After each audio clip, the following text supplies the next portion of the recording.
Okay, so what we have today up on the bench is a Swiss K31.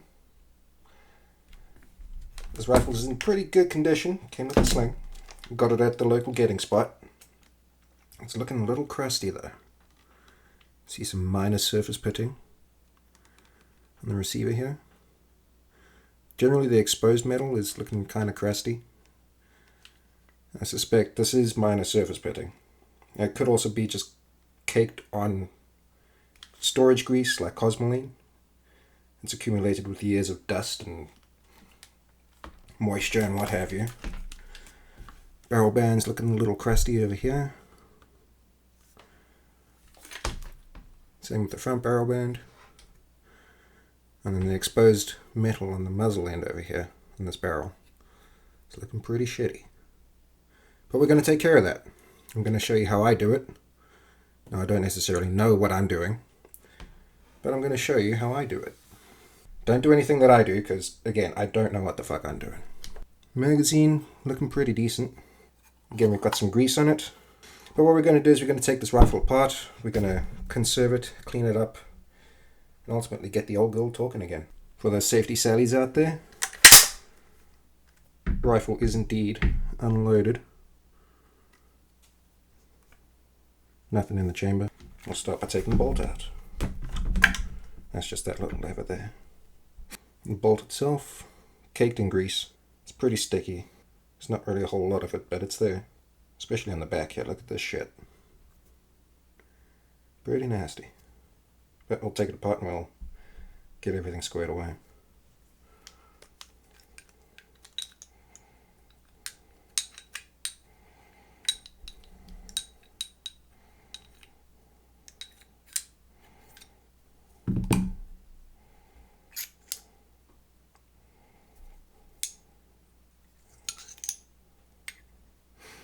Now this is the first time that I'm seeing the inside of this. So you're coming along on this adventure with me.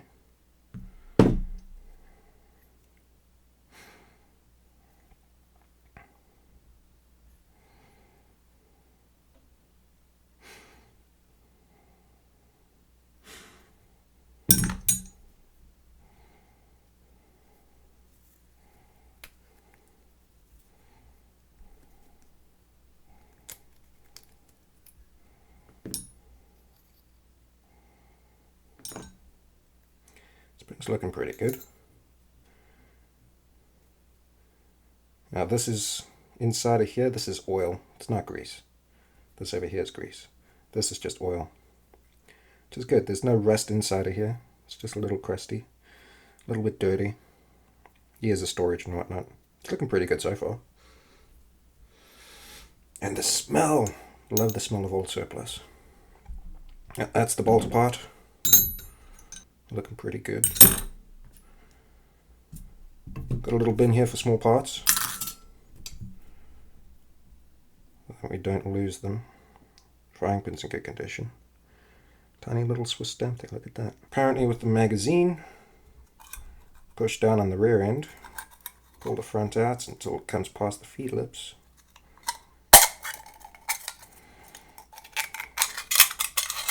Get my fat thumb out of there, and here's the spring. It's attached, riveted on. Right here. That's not going to come apart, but that's as far as we need to take this apart. Getting a little crusty from years of storage. Dust. It smells good. Nothing wrong with the magazine at all. Okay, next thing I'm going to do is I'm going to get the sling off. Over here on the back. I'm going to start by unclipping it from the sling swivel here. It's just a little spring metal clip. In order to unthread it from the front barrel band, you can see over here the shit is attached. It's sewed on there pretty good. So I need to now remove this pin here, thread the leather through the swivels, and through this swivel and this loop over here. And this leather's old and dry and very tight. And yes, I want to do that because I need to treat that barrel band. This does not unscrew. At least not with finger pressure. As being a pain in the ass, we're going to use some of this stuff. Try and soften up the leather. Now before you go complaining that I'm putting gun oil on leather, heaven forbid, this is Ballistol. Works great on leather. Try and soften this up a little bit. All German formula from turn of the century. Or turn of the last century. Stinks like feet. Works great on leather. Works great on guns. There she comes. Okay, that's one side. Yeah, should have done the other side. This is, I'm assuming, some sort of aluminium. Or aluminum, as you Americans like to say. It's aluminium. Come off it. Thought process now. I'm going to put this back in and use this end to pull this end out.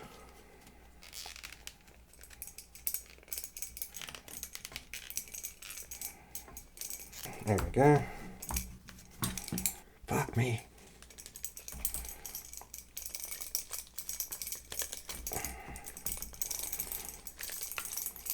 Tight like a tiger. There it goes. Son of a bitch. Now, sling, well, little swivel clip is off.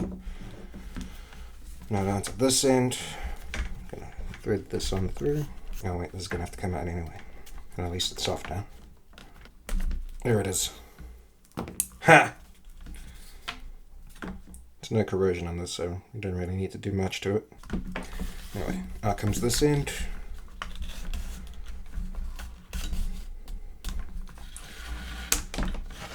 And that end goes through there. Shiny side up. Right, now what we need to do is consider these barrel bands. Take flathead screwdrivers, flathead screws. We're going to do what we can to clear out the crap from these screw heads before we put a screwdriver in there. So that way the screwdriver can go all the way in and get proper engagement without boogering up the screw itself.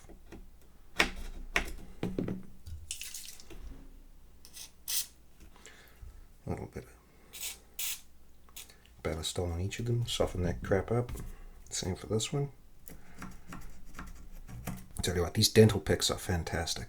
Get myself a wee little brush out whatever's left.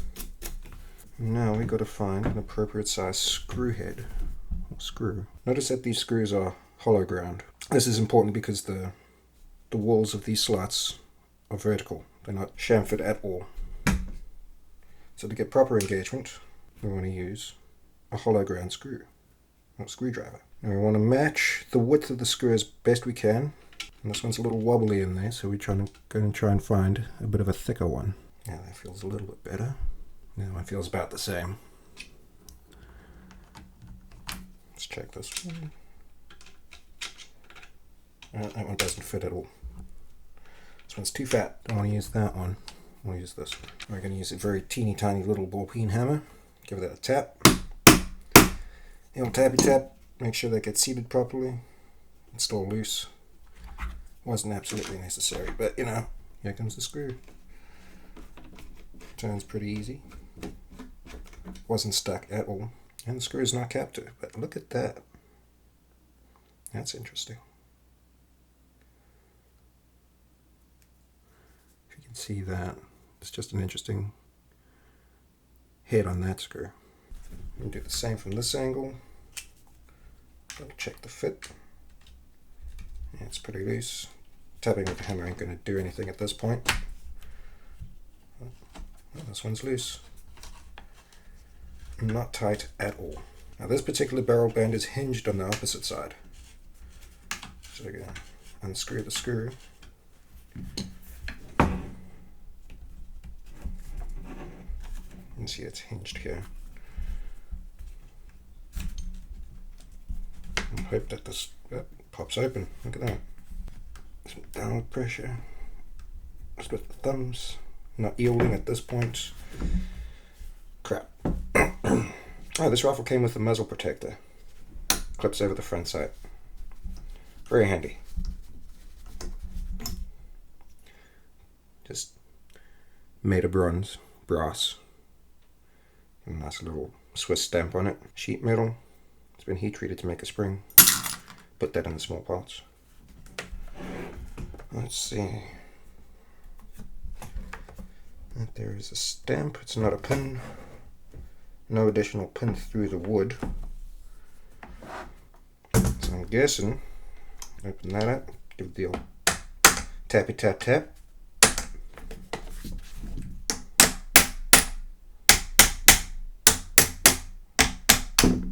Pops off. Look at that. Here's our front barrel band.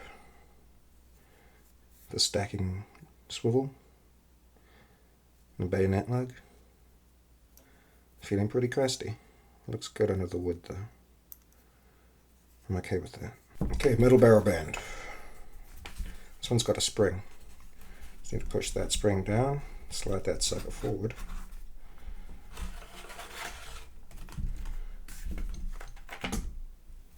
And off she comes. If it's over the front side, no problem. Inside, yeah, it's looking kind of crusty. Don't know how well that's showing up on the camera, but it's looking a little crusty. Looks like it'll wipe off no problem. This is just caked on Cosmoline, whatever the storage grease is that the Swiss used. Okay, now the top handguard should be free. Falls right off, that's good. See, the front end is a little saturated with some oil here. Get this dark coloration. It's not rotting at this point, so that's fine. It does get a little tighter around here to clamp around the barrel. Matching serial number. Fancy how the Swiss serialized the handguards. Nice little stamp in there. And sheet metal fixture around this end. Got some wood ingrain in here. This is sheet metal, looks like it's riveted on. It's not coming off anytime soon. I'm not going to bother taking these rivets out because I don't have means to put them back in. That's the front handguard. We'll figure out a way to clean this up without destroying it. First time I'm seeing under the wood on this rifle.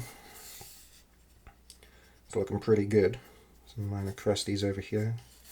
Looks like it's just caked on grease. These Swiss stored this rifle properly. No surface pitting at all under the wood. Looks good. Okay, now we need to get this action out of the stock. I'm going to do that by removing these two screws. Looks about right. Maybe a little too wide. Yeah, a little bit too wide. Good thickness though. This one's a little not wide enough. Yep.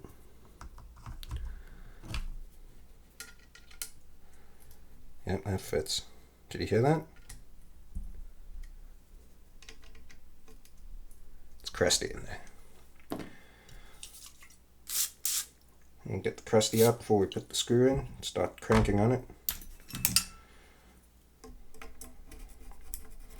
And when we get more positive engagement with the screws, crust with the pokey bit.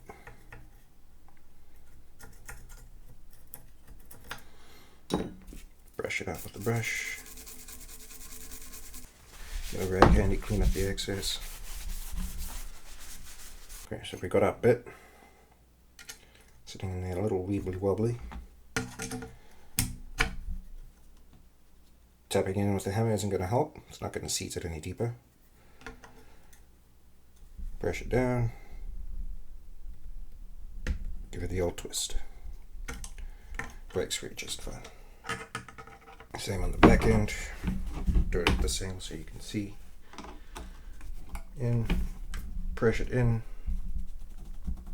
twist, and it breaks. And here she comes.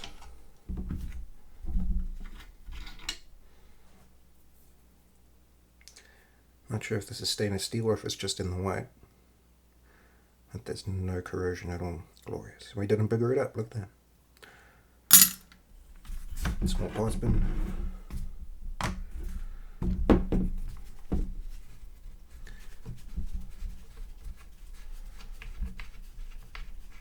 off the front screw. Shorter than the other, it doesn't have to go as far. A little greasy, it's not a problem.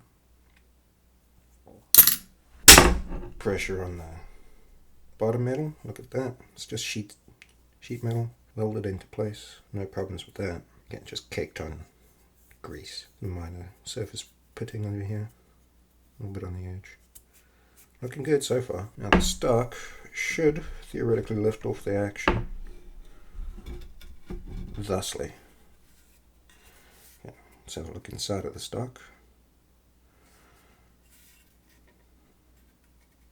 Looking for any wood rot, discoloration. We see that wood has been somewhat infiltrated by oil and grease. Here's a storage sitting. Not a whole lot though. It's looking pretty fucking good. No parts missing, no damage. Ooh, a little crusty up in here though. Interesting. Matching serial number. I serialized the stock, look at that. Stock aside. Barreled action. Looking underneath the wood here. A little crusty from either storage and dust. Looks like someone used a Crayola to fill in the serial number here. Not bad. Not seeing any rust underneath the wood line here. That's a good thing. Just some at the front here. Is that even rust though? I don't know. It's looking pretty fucking good though. Look at that, boys. Okay, let's see if we can get this rear side leaf out. I'm not going to bother hammering this out. That's dovetailed in there. Not necessary to pull the front side out. But to get under the front side leaf in here adequately, I'm going to go ahead and pull the rear side leaf out by drifting this pin.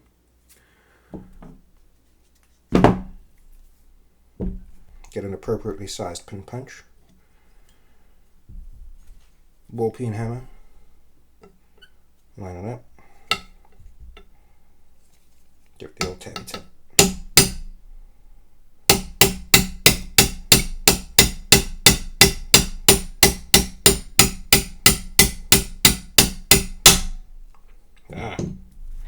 Yeah, that pin came out.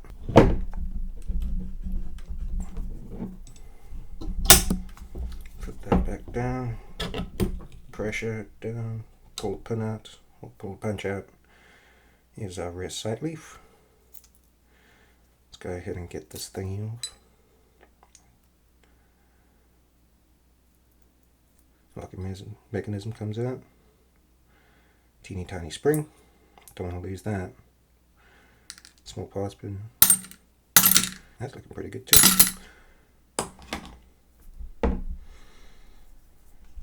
Not sure if the spring's going to come out. Should. Haha!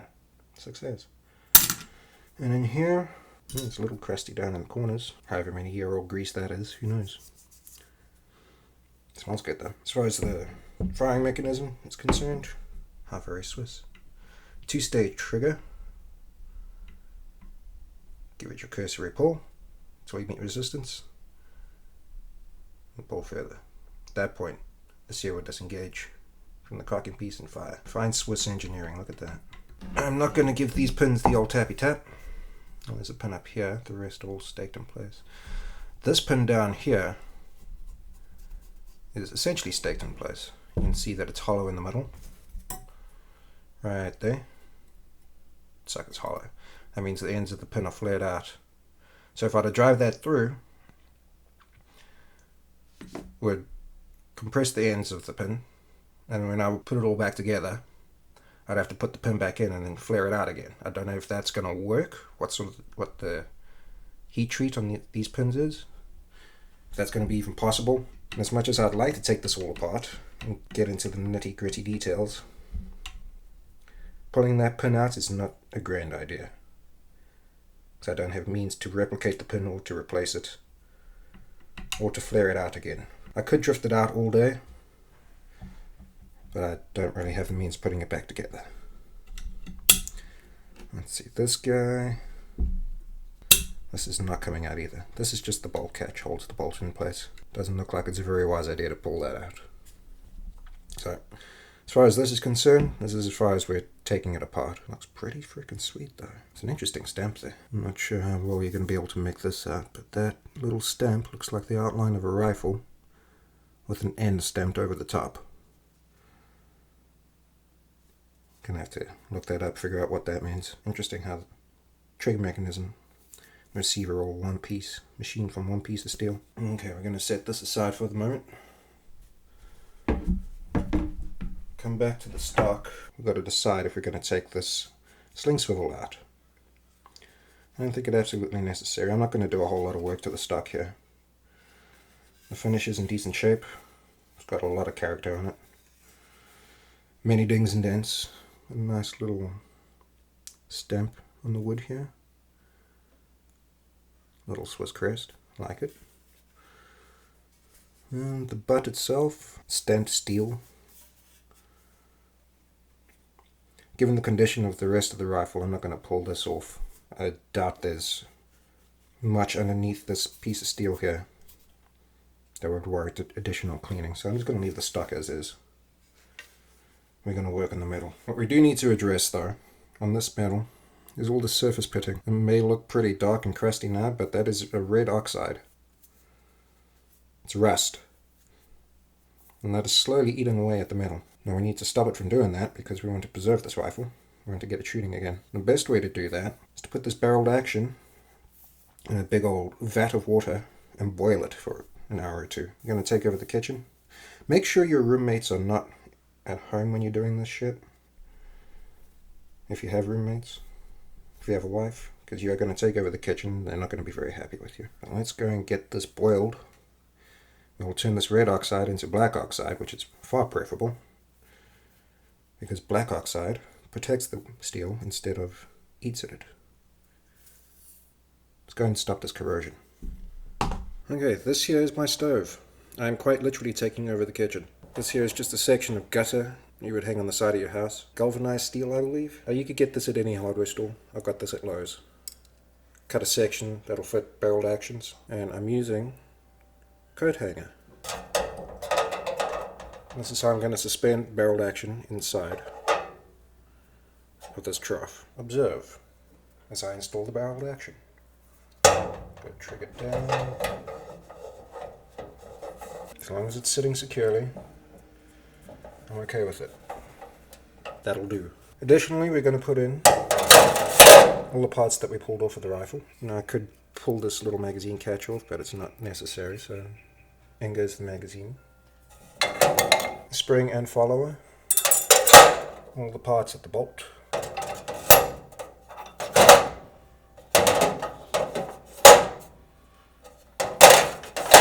Barrel bands, they were looking pretty crusty, so these are going in too. And then all of our small parts. All the bits that actually came off the rifle.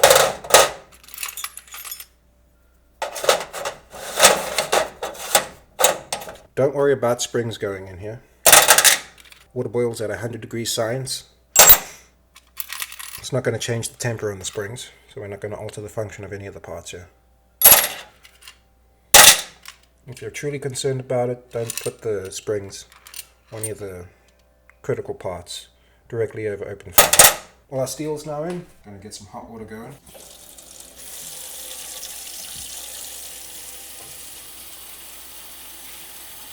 We're going to fill it up so that all the steel is completely submerged, and then we're going to cook it.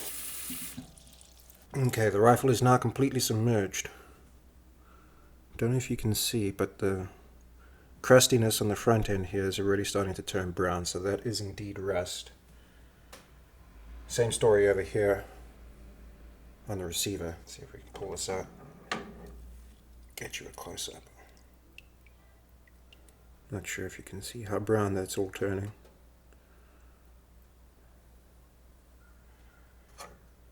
But it is indeed turning brown, which is a good sign. Okay, rifle is submerged. Everything that needs to be submerged is submerged at least. The trigger's sticking out at the end over here because I turned it upside down. But now we are going to make some rifle soup. The heat settings are somewhere between medium and high. Gas mark 7 for those of you in the UK. Temperature settings, I have no fucking clue. Just put the flame on, let it sit. I don't think we're going to get a rolling boil on this one because it's a lot of water, but it is eventually going to get hot enough to actually start making that conversion happen, and that's exactly where we want to be. Now we're just going to let it sit for a while. Normally during this time, if I need to do some work to the stocks, I would do that at this point, because it's going to take a couple hours for this to actually do what it needs to do. So if you need to work on your stocks, go ahead and do your stock work now, if you want to do that. But otherwise, it's time for a cup of tea, have a sandwich, some lunch, a snack, whatever the fuck. The next step in this process is going to involve steel wool. What we're going to do is we're going to card off all of that accumulated rust. We're going to use 4/0 steel wool. Super fine stuff. But the thing is, we need it to not be greasy steel wool, so we're going to bathe it in acetone. So while the rifle's cooking over here, I'm going to go and set up an acetone bath and get some steel wool ready.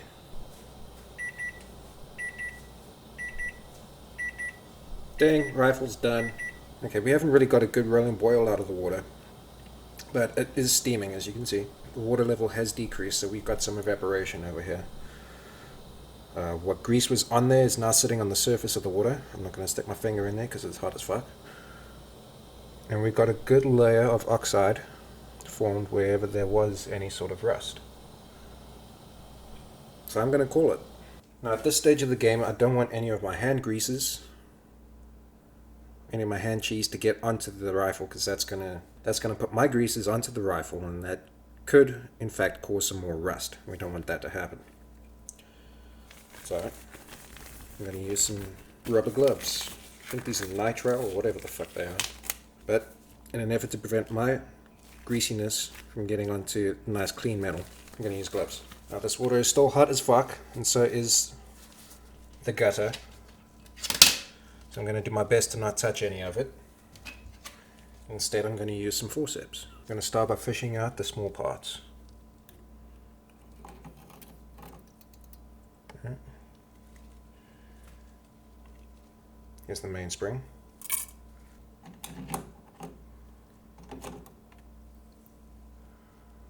Muzzle protector. Magazine follower and spring. One by one, we're just going to fish these things out. Look, there's a nice layer of brown on there. That's exactly what we want. So it may not have got to a complete rolling boil, but we still have done something to that oxide.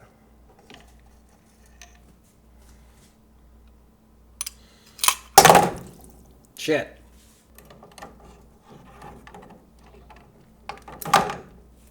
Hey, motherfucker, go.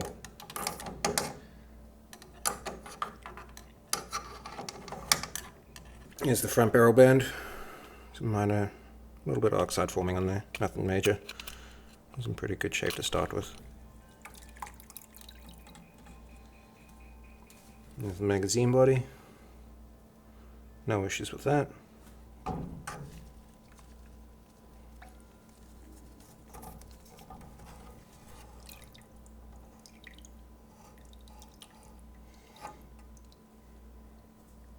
Barrel action's out. I'm going to set this aside and we'll have a look at the results back on the workbench. Okay, so I've moved everything back to the main table here. Got to examine our handiwork. See what we've come up with. Right, let's have a look at the barrel action here and see. It's still there, but it's now turned brown. If you remember, when we started off, it was black. So some sort of change has happened to the oxides that have been forming on this rifle. Have a look at the muzzle end here. See, especially on the front side tower, protective ears, it's turned brown. Not so much on that side, but that side, look at that. It's turned pretty matte, pretty brown. So that oxide has changed composition. Over here we got ourselves some steel wool, fresh from the acetone bath, still kind of dripping in acetone. So whatever acetone is left inside here, we're going to get on the gloves, just to get any sort of grease that may have been caught on the gloves degreased. And we're going to start carting off all this oxide. See the nice finish over here. in this barrel. It's looking pretty freaking sweet until we get here, to all the exposed metal. Instead of using the whole thing all at once, we'll start off section by section.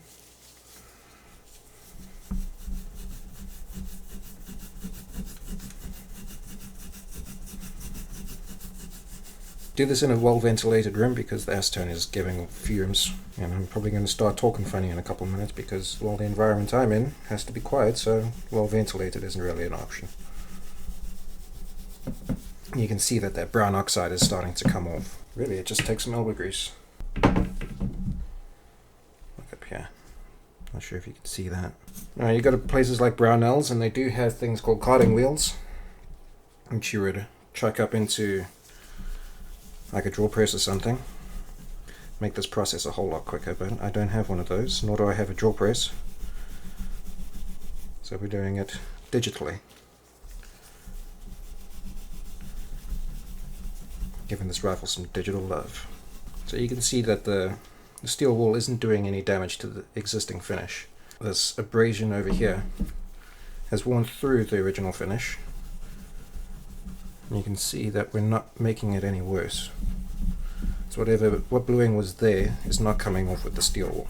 Do not ever wire wheel this because you will start marring up the steel. You will start pulling off the original finish.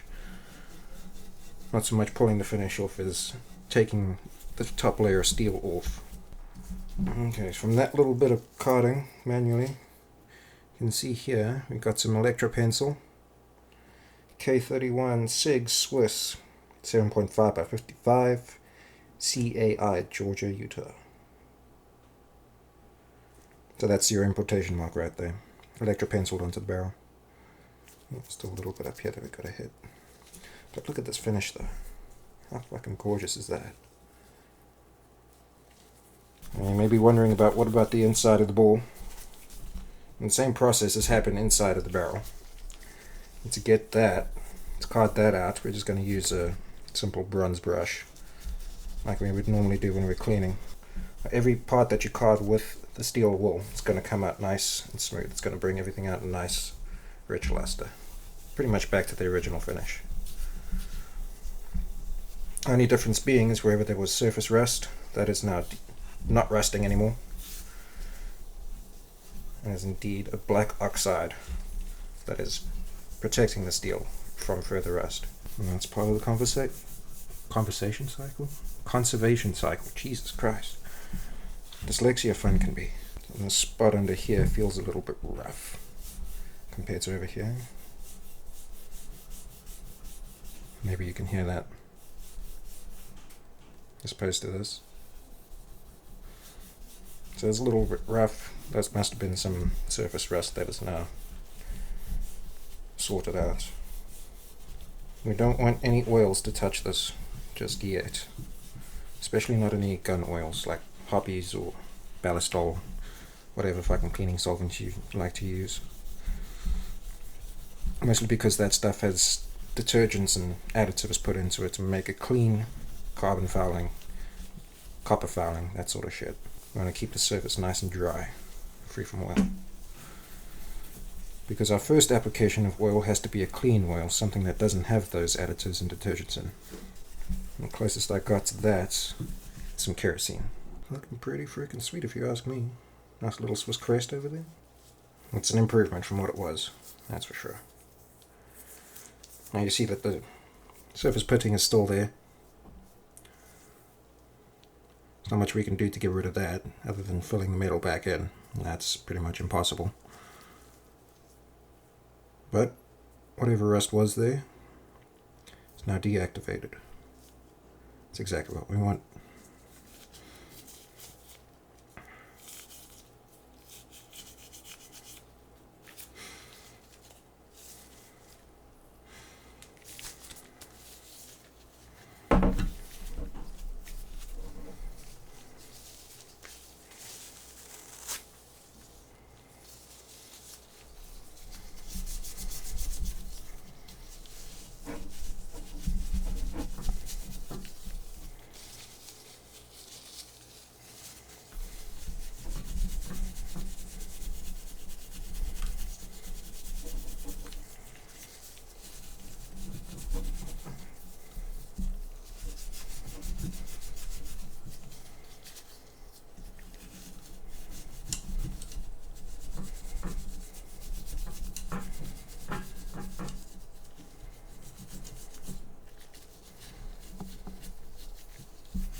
Okay, that's the barreled action card. It'll finish on this. It looks freaking amazing. So having a look at this barrel band, we can see it's pretty brown, pretty matte.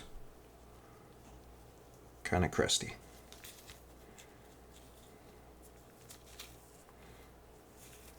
Especially on the sling swivel over here.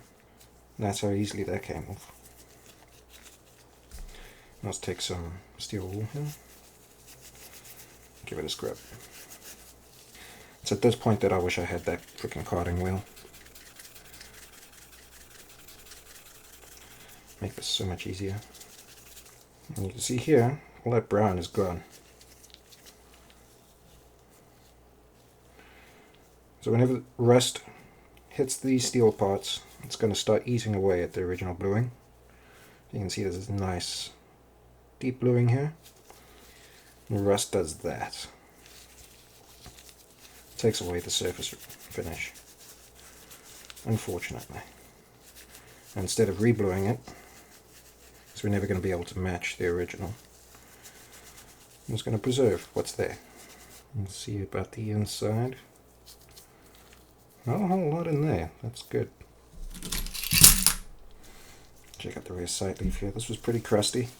Not necessarily crusty from rust, but it had some caked on grease that had mixed with dust and all sorts of shit over the years. And the boiling helps loosen that all up. And if there's any rust, helps sort that out too. You can see that oxide that was there, it's now gone. You can still see where it was, but it's not an active rust anymore. You can see some pretty fine stamps on the bottom side of that. Look at that.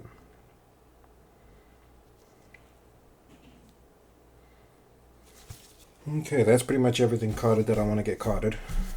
This is the amount of crap that came off of that rifle. Contrast. Next step is to re-oil the surface, and we don't want to use gun oils like ballistol. Don't want to use oils like CLP, because these things have cleaners in them, detergents, preservatives. This is not what we want to use for our first application of oil into the rifle. We want to use a cleaner form of oil. Something that doesn't have preservatives and detergents and crap in it. To treat the metal now, we're going to use some kerosene. Okay, so we've got this fresh set of gloves here. We're going to put oil on the rifle now, in all the parts, but we want a very specific kind of oil. And that is not grubby hand oil.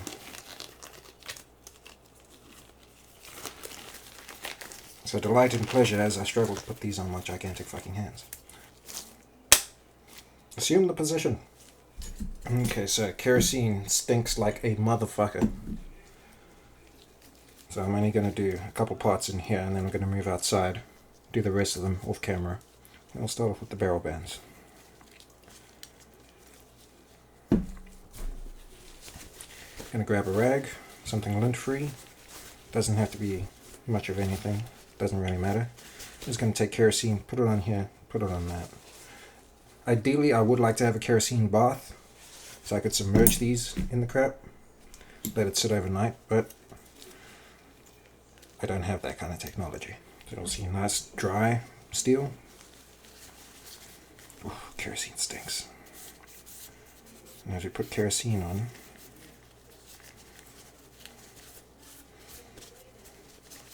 it's going to get a nice lustrous shine. Put kerosene on, let it sit.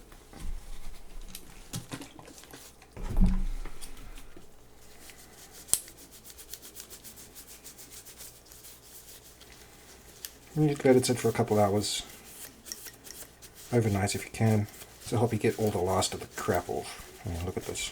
This thing was white when we started. I've only done 2 parts. Get everywhere that water would be. This was to displace whatever water was there. Looks pretty sweet though. Alright, I'm going to do the rest outside. Okay, so we've got everything with a good layer of kerosene on it. This rag that was once white. Got all sorts of crud all over it. And everything is now sitting and soaking in kerosene. I'm just going to let it sit for a couple hours. This finish on this rifle is absolutely fantastic.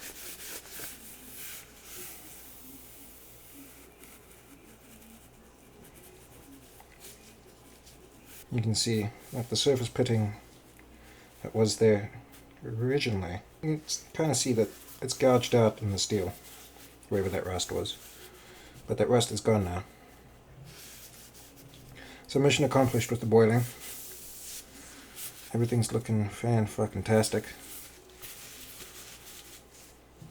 It's got to sit and soak in its kerosene juices. Eventually the kerosene is going to evaporate off the steel. Some of it will penetrate into the steel and preserve it, displace whatever water was there, and it's going to be dry. Doesn't take very long. So a couple hours will do. If you have a kerosene bath that you can drop these things into so they can soak, let them sit for a while, if you are fortunate enough to have such apparatus. Alright, so at this stage what we've done is we've boiled the rifle, we've carted off all the nasty shit, and we have soaked everything, or applied kerosene to everything. And it's been sitting overnight. So I felt like not working for the rest of the day yesterday. But everything's in this condition at the moment. There's no active rust on it. All the metal has been treated with a nice clean oil. What we can do now is use gun oil, like ballistol, lube everything up, clean it up some more, and reassemble. Got some good rags that we're going to use. We do still need to clean the ball, and we are going to use bronze brush for that. And we need to use a cleaning rod, preferably one with a handle that spins. I'm just going to run this brush through the bore a couple times. Have a look down that bore, and it's looking pretty frickin' sweet. Can't really get it on camera, but let me tell you, it's frickin' shiny. Good strong rifling. This thing's gonna shoot fantastic. Okay, to relubricate everything, I'm going to use the non-aerosol version of the ballistol. As a wise man once said, the bigger the gob, the better the job. And it's going to get a nice layer of oil that isn't kerosene and everything. This stuff doesn't tend to evaporate like kerosene does. I'm going to set the bolt parts aside, because I'm going to do something a little bit different with those. And pretty much all the other metal parts, just put oil on. Now because I've treated everything with kerosene already, the kerosene smell is going to stay with the rifle for a long time. Nice thing about ballistol is it's non-carcinogenic, it's non-toxic, eco-friendly even, skin safe. And it has been argued that it has some sort of medicinal properties. I can attest to this, since I tend to dabble in all sorts of weird shit. I do tend to get cuts and scrapes on my hands a lot. This one's from jiu-jitsu. Using ballistol on your hands, especially while getting little cuts and bruises and things like that, these do tend to heal up faster with the ballistol. I don't know why, but it's true, it does. A while back I had a friend from Wisconsin. He had a scrape on each knee from a day at the beach. We put some ballistol on one scrape after it had scabbed over, and he later told me that that one healed faster than the other one. Not FDA approved, but not FDA evaluated either. But it's actually quite interesting that it does that. I got plenty of ballistol on my hands, so I can just use residual from that to coat everything. Now for the bolt parts, yes, I'm going to put a little ballistol on each of them, just as a protectant, preservative, minor lubricant. It's important to note that the inside of the bolt must not be overly greasy, overly lubricated. This is where we get the moving parts of the striker and the firing pin and the spring. Too much lubrication on this will slow down your lock time, so we don't want this to be too greasy. Just vaguely lubricated. So in the case of the bolt, the same wise man once said, a little dabble do ya. General rule of thumb when using oils and greases, if the thing rotates, you want to oil it. If it slides, you want to grease it. But also, you must understand that whenever you put grease on something, the grease is going to stay where you put it. The oil will tend to seep, especially with gravity. So let's say, for sake of argument, you're cleaning and lubricating your self-defense pistol, something that you would carry with you every day. You store it vertically, the oil is going to drip down, slowly work its way down towards the muzzle end. That's not necessarily a good thing, especially on a defensive pistol that you want to be utterly reliable. So, for those purposes, you might want to use a grease, because it'll stay where you put it. Right now, we're not really worried all that much about lubrication. We're just preserving the metal here, getting a nice layer of oil on everything. Something that will stick and stay with the metal. Ballistol tends to do that, because it doesn't evaporate, at least not as readily as some of the other products available. Now, I personally don't feel like I got into these working parts very well earlier. I didn't really manage to get the steel wool inside of here. It's just an accumulation of crud that's in there at the moment. There wasn't any oxidation in the inside of this, so I'm not too worried about any of that. I'm just going to use this brush as best I can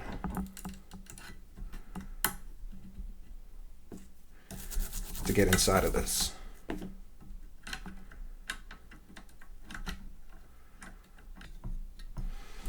Folks, I think we just learned something about K31s here. Look at that shit. This does come out. And good thing too, that means I can get underneath here. Really give it a good scrub. Don't be afraid to explore your rifles, guys. Pull on things, move things around. Open them up. Take them apart as much as you can. You might learn something about it. The more you learn about it, the better you're going to be at using it. I did not know that about the K31. Okay, I'm not going to try and pull that spring out. Quick notes on tools for cleaning. This little brush came out of a L'Oreal hair dye package. My ex-wife used to dye her hair. And these brushes look kind of handy, so I just hang on to them. And they get into all sorts of tiny little spots. The back end you can sharpen into a pick. It's a handy little gadget. So save your little brushes, guys. They can come in handy. Sometimes the pressure that you get out of one of these little aerosol cans can help flush crap out of tight spots. Now to get oil down the ball, I'm going to change the bronze brush to a cleaning jag. Now I'm going to use one that looks like this. You can see it's threaded on both ends. Short thread will go into the cleaning rod, and the long thread will accept a cleaning pellet. Those things. These cleaning pellets are freaking amazing. You get normal cotton ones like this, and then you get cotton ones that are impregnated with little bits of brass brush to get some extra scrubbing power. But since we're just depositing some oil into the ball, we're going to use the plain cotton to get them onto the cleaning jag. Notice there's a tiny little hole there. It's going to apply pressure and thread that sucker on. You'll see the jag is now all the way through. The more pressure you apply, the fatter it's going to be, the more contact with the inside of the bore you're going to get. Deposit your favorite libation on it, get it nice and soaked. And through the ball it goes. And a cleaning pellet that was once nice and white comes out looking cruddy. I really like these things, they're my favorite. But they're garbage, don't buy them. Every time I go looking for the damn things, they're sold out. Nice thing about Ballistol, at least another nice thing about it, is that it is water soluble. So if water ever does come into contact with the rifle that is treated with Ballistol, the Ballistol does not get displaced by that water. Try and get my finger in there to feel the locking lugs, little locking recesses inside of the receiver. Pretty cruddy. And because that's all the way, let's see, yay far into the receiver, it's kind of difficult to get to. My big fat fingers don't really get in there either.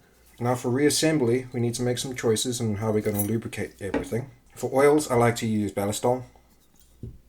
Does the job really well. For grease, I use some of the Frog Lube grease.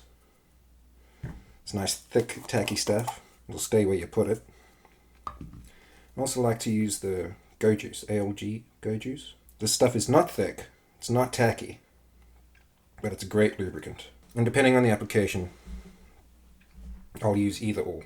Say for example, the trigger mechanism over here, because it's sealed within the wooden environment of the stock, I'm going to go ahead and use grease, because there's not going to be a lot of crud that gets down into this section. Because the crud doesn't get down into the section, the grease isn't going to accumulate a lot of fouling or dust or dirt or whatever. This will be a perfect environment to use a thick tacky grease, like the Frog Lube CLP stuff. Then I'm just going to get some on my finger, put it on the inside pretty generously. Not necessarily the bigger the gob, the better the job, but you do want there to be some visual residue. You want to see that this thing is lubricated, because this isn't something that you're going to be treating regularly. You're not going to be getting into this part every time you shoot it. So put a decent amount. Some people are going to say that I'm probably over lubricating this, and I say to them, don't give a shit. Over lubrication is not an issue. Something cannot operate too smoothly.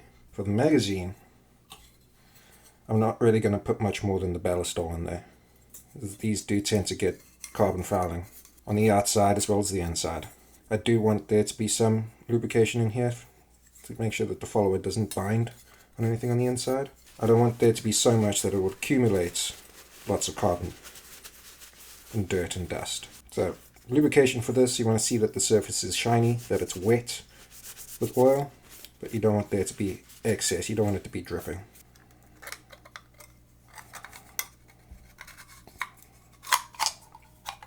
There it goes. For the bolt, again, we want it to be lubricated, but not excessively, because that's going to increase our lock times. And now we need to try and remember how it came apart so that we can put it back together. Yeah, this is going to be a little bit of a pain in the ass. Got it. Almost forgot the extractor.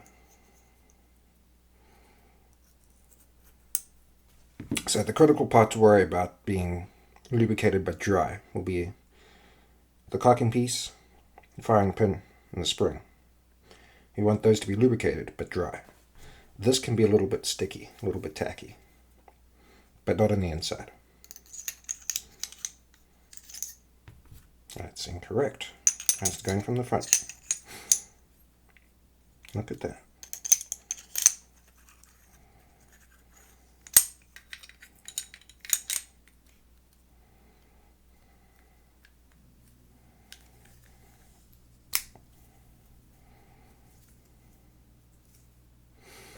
That looks about right.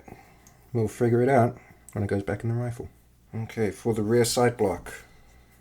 This isn't going to be opened up probably ever again while I'm owning the rifle, so I'm going to put a generous amount of the thick grease in here. I'm not too concerned if this gathers dirt and dust. As long as it's in there and it's protecting the metal, I'm okay with it. The spring has to go back in. And now we need to compress that spring in order to get this hole to align with that hole so we can put that pin back through. Go ahead and start that pin in that hole. This would be where it would be helpful to get maybe 3 hands or a third hand.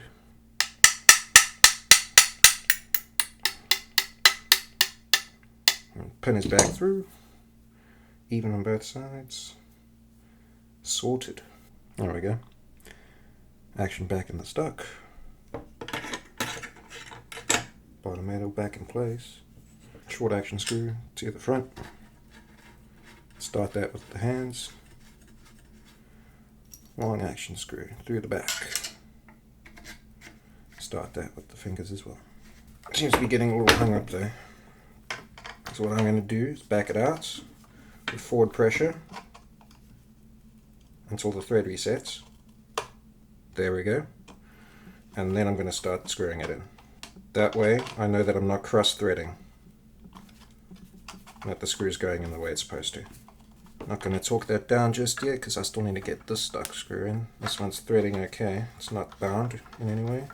Tighten until you hear a crack and then back off a quarter turn. For these action screws, there's probably a recommended torque setting. I'm just going to tighten them down until I feel it's tight enough. Yeah, it's good and tight. Tight enough is going to be up to the individual user. It depends on what you want to do with your rifle. You want to go ahead and get a torque screwdriver, torque it down to a specific torque every time. go right ahead. I can understand that in a precision rifle, where you're chasing the tiny groups. But in an old battle rifle like this, I don't think it's really that necessary. Make sure we got some oil on this metal part. Just whatever's left on the fingers. That now needs to go back on. And we need to start putting barrel bands on. This guy, I'm going to go over front sight, down. It's going to compress the spring as it goes. That's now in place. Now watch, you'll be able to see as I start screwing this in, this barrel band is going to clamp down on the wood.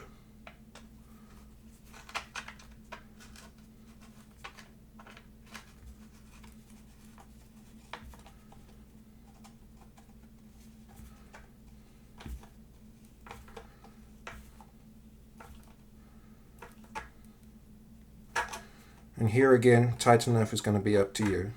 Me personally, I just laser eyeball it.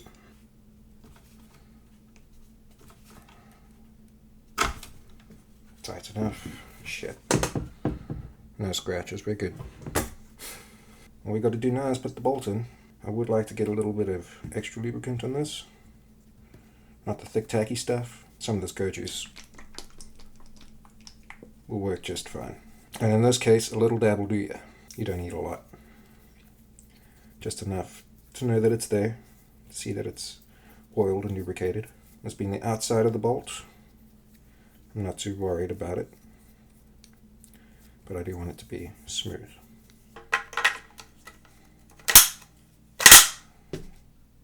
Yeah, looks like that works.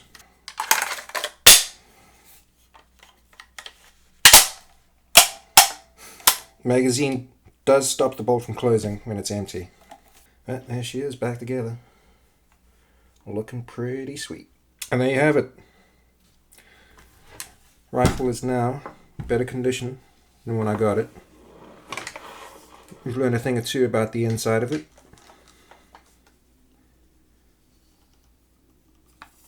Everything's back together. No missing parts, thankfully.